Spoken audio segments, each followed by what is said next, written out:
Au nom du Père et du Fils et du Saint-Esprit, Amen. Le Seigneur soit avec vous.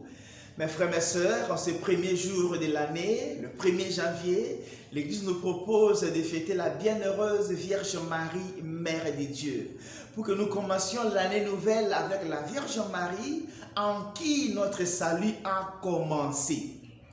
Et dans la première lecture, tirée du livre des Nombres, au chapitre 6, versets 22 à 27, Dieu dit à Moïse et à Aaron comment sera invoqué le nom, son nom et les bénédictions sur les enfants d'Israël. Pour que mutuellement ils se souhaitent la garde de Dieu, que le Seigneur te garde, que le Seigneur te fasse grâce et que le Seigneur t'apporte la paix. Que Dieu te garde, qu'il te fasse grâce et qu'il t'apporte la paix. C'est souhait que le Seigneur voudrait que nous puissions nous souhaiter mutuellement au début de cette année nouvelle.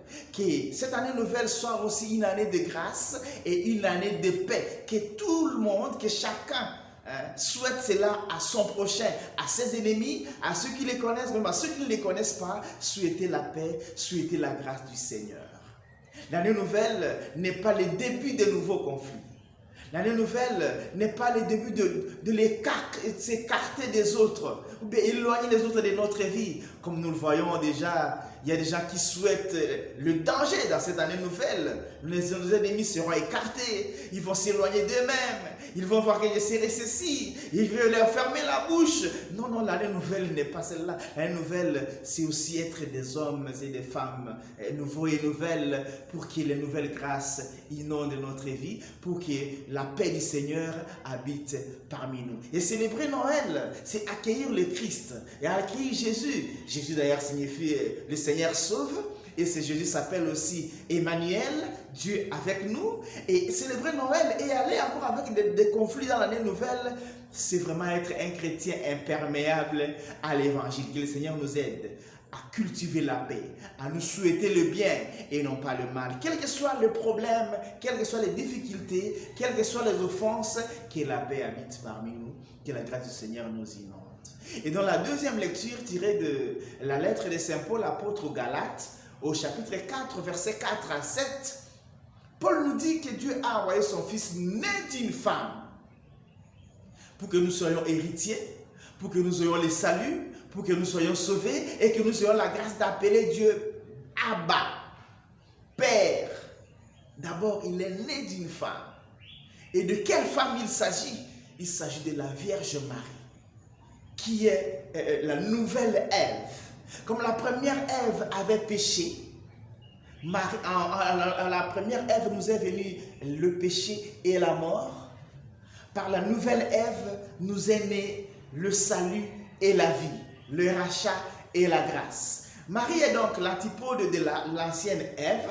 Marie est donc l'Ève nouvelle en qui commence notre salut, en qui commence notre vie, parce qu'elle a enfanté l'auteur de la vie. Ainsi alors, Marie est Théotokos, elle n'est pas seulement Christotokos, elle est la mère de Dieu, elle n'est pas seulement la mère de Christ, elle a enfanté le Sauveur, elle a enfanté Dieu lui-même, le Verbe de Dieu, Dieu lui-même, parce qu'il est consubstantiel au Père.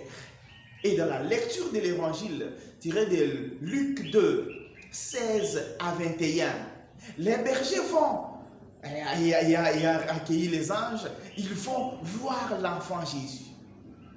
Ils vont vers la crèche. Ils trouvent Marie, c'est ce que Luc dit, ils trouvent Marie et Joseph, ainsi que les nouveau-nés. Ils vont pour rencontrer Jésus, mais Luc précise qu'ils vont trouver Marie et Joseph. Mais pourquoi commencer par Marie et Joseph et terminer par l'enfant Jésus?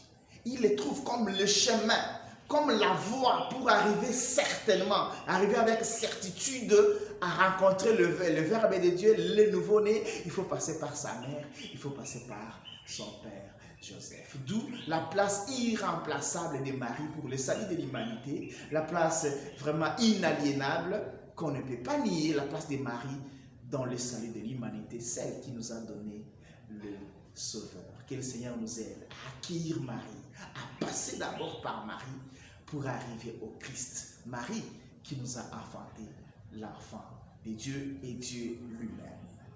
Meilleurs vœux toutes et à tous, bonne année. Que Dieu Tout-Puissant vous bénisse et vous garde, le Père, le Fils et le Saint-Esprit. Amen.